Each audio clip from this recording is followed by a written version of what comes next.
ACTEC fellow Connie Eister from Boulder, Colorado. Trump accounts is what we're going to talk about today. What is it, and could it help jumpstart your child's financial future?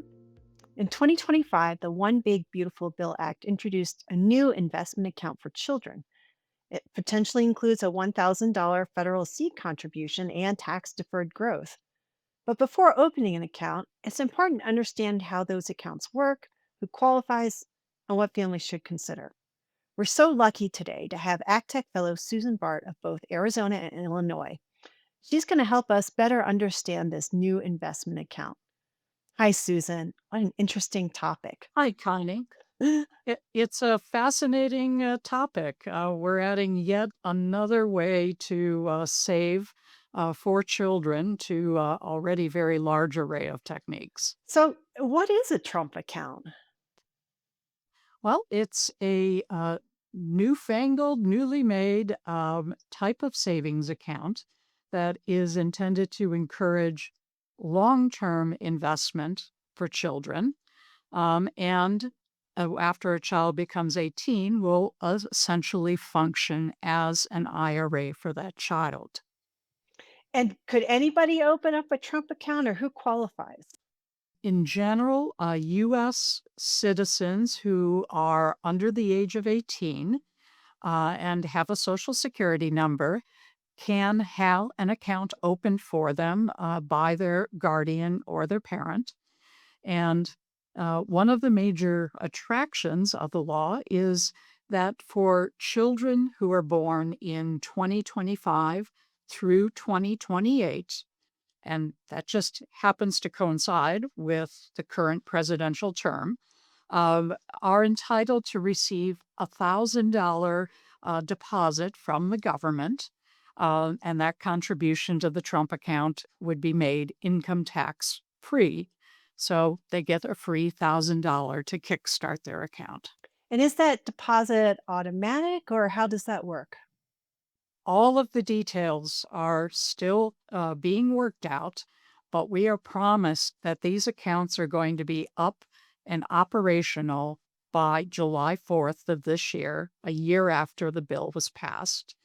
And it is looking like there is a IRS form that is in draft format, 4547, that can be used to open a Trump account for a beneficiary.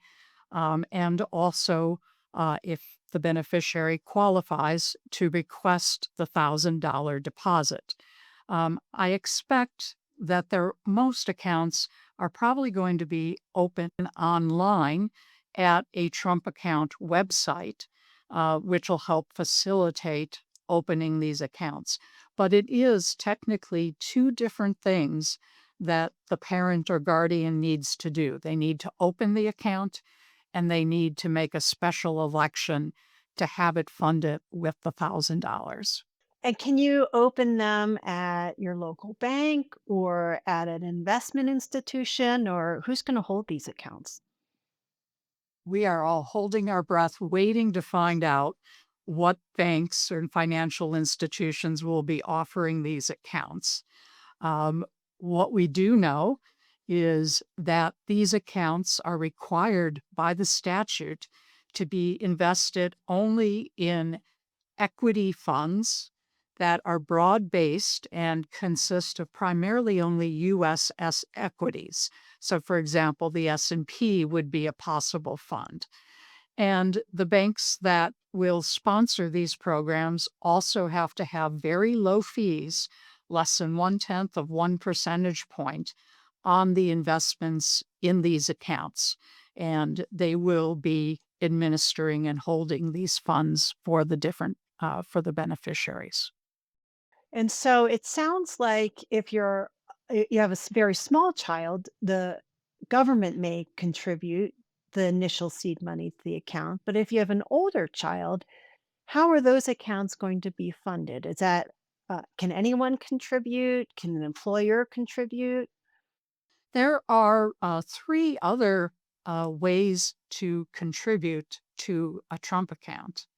One is that an employer can make a contribution for an employee for example, have a teenager working, or for an employee's child. But the contributions that that employer makes per employee cannot exceed $2,500 each year.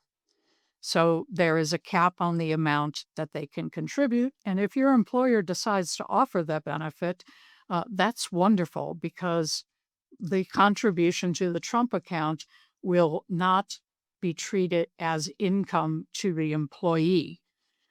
It will just go into the account tax free. Second type of entity or person who can make contributions is family members. A parent or grandparents can make contributions to the Trump accounts. They do have a limit. The total contributions by family members and employers per beneficiary cannot exceed $5,000 each year.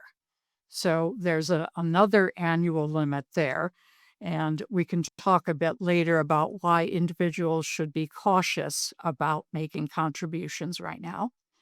And the last type of entity is that charitable organizations can have programs that will make contributions to these accounts, but they have to make contributions to a broad group of accounts within a particular geographic area, and that class has to be approved by the IRS.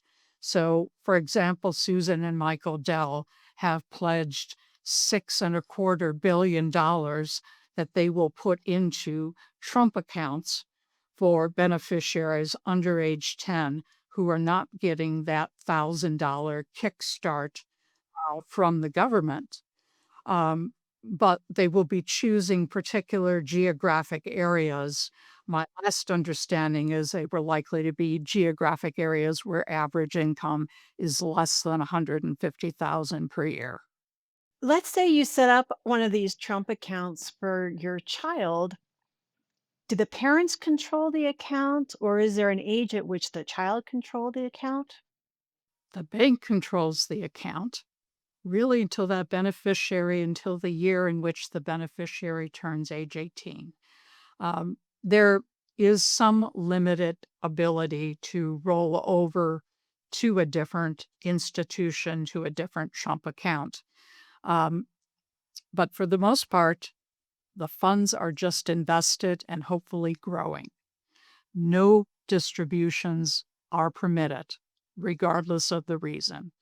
The only exception is in the year a beneficiary turns age 17, if they have a disability, then you are permitted to roll over their Trump account into an ABLE account. Otherwise, in that year the beneficiary attains age 18, the Trump account at that point becomes an IRA for the beneficiary with the beneficiary controlling it. So the beneficiary at that point could take distributions. There would be income tax and probably penalty tax to pay. But whether or not to take distributions is in the hands at that point of the beneficiary. Remind us again a little bit about the IRA rules on withdrawals, and how those are taxed to the beneficiary. These Trump accounts, when the money comes out, it's very important to understand that almost all of it is going to be subject to income tax at ordinary income tax rates.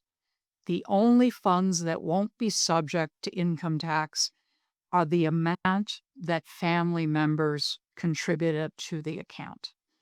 Employer contributions, the $1,000 kickstart, uh, any other contributions, and all the growth on them, that will all be subject to tax at ordinary income tax rates at whatever rate bracket the beneficiary is in. Even though the most of the growth in the account hopefully would be capital gains and not dividends or interest, it'll still be taxed as ordinary income to the beneficiary. And with an IRA, Susan, remind me, um, What is the age at which you can start taking money out without penalty? And how does that fit in with these Trump accounts? Are there exceptions to having to wait that long? In general, with an IRA and with the Trump accounts, once they flip into an IRA, um, you need to be 59 and a half in order to take distributions without incurring a penalty. Of course, distributions will still be subject to income tax. There are a limited number of exceptions for taking distributions earlier. For example, there are some exceptions to help finance higher education, to help purchase a first home, and a few other emergency type disaster relief distributions that could be made. But in general, you want to wait till you're at least 59 and a half. And often people wait until they're required to begin distributions when they're in their early 70s or so. Susan, I want to go back to something you said just a little bit ago about when other folks contribute to the account and that withdrawals of those contributions are an exception to the ordinary income tax rule. Well, when you contribute those funds to the Trump account, what's the tax consequence there? Is there an income tax deduction? Is it subject to gift tax? What do we know so far? Well, what we know so far is that the contribution will not be treated as income to the beneficiary when it's made. The beneficiary just pays income taxes on the way out of the account later on. Um, it is a gift. If somebody is giving money to a Trump account, it counts as a gift from them to the beneficiary of the Trump account. Now, normally, gifts that don't exceed the annual exclusion each year, which is 19,000 for this year per beneficiary, normally those gifts just don't count and you don't have to file a gift tax return.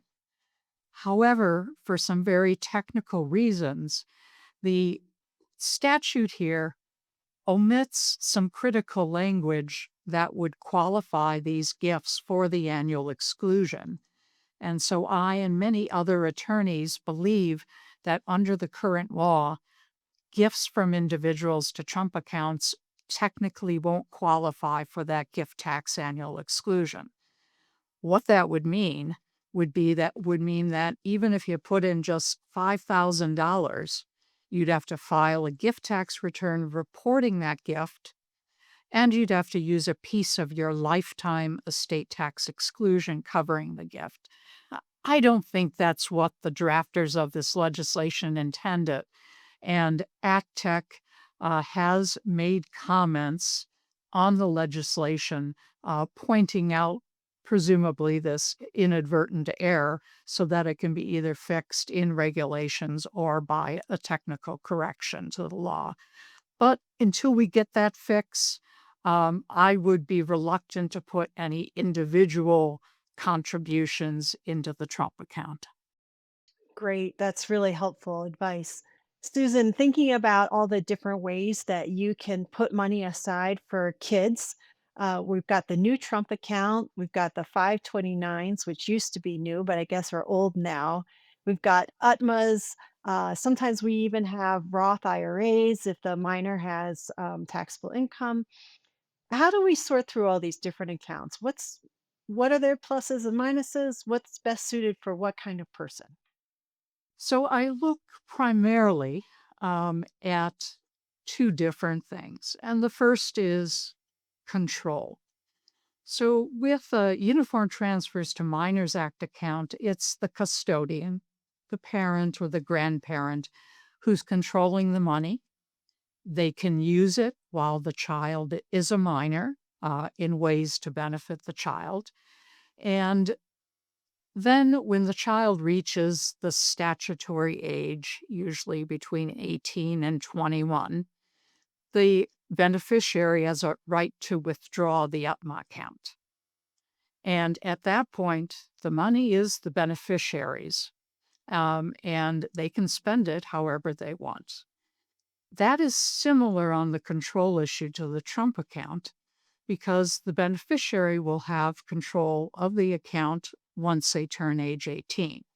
And although there may be adverse tax consequences, they can take the distribution, incur the tax and the penalty, and then spend the remainder however they want. And many 18-year-olds might be tempted to spend the Trump account funds in ways that their parents or grandparents wouldn't approve of initially. In contrast with a 529 account, you have an account owner who's controlling the distributions, and there is no age at which the beneficiary gets to take control of that account. The second primary difference to look at is the taxation on distributions from the account.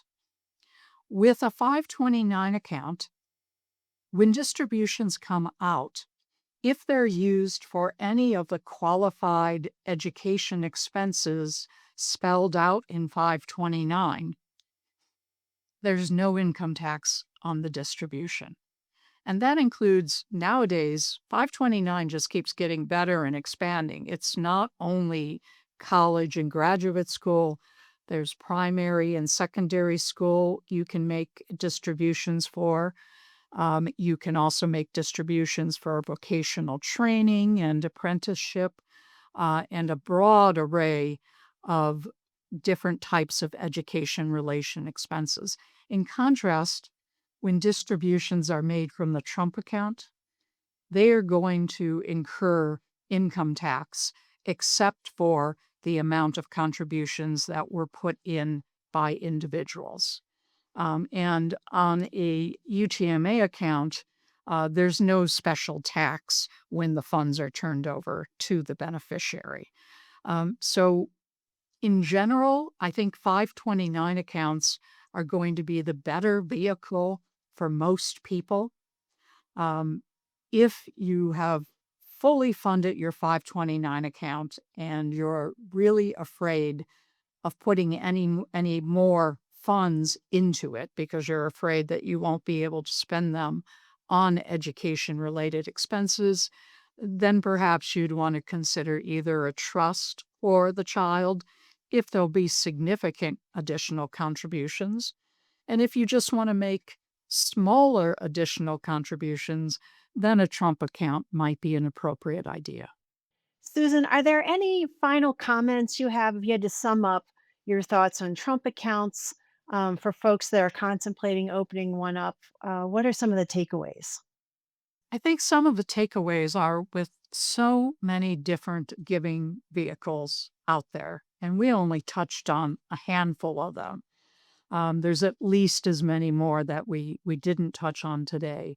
That if you have any questions, you should reach out to your advisor, your attorney, your financial advisor, and think carefully about how the money will be used and what the different tax consequences of the different vehicles are.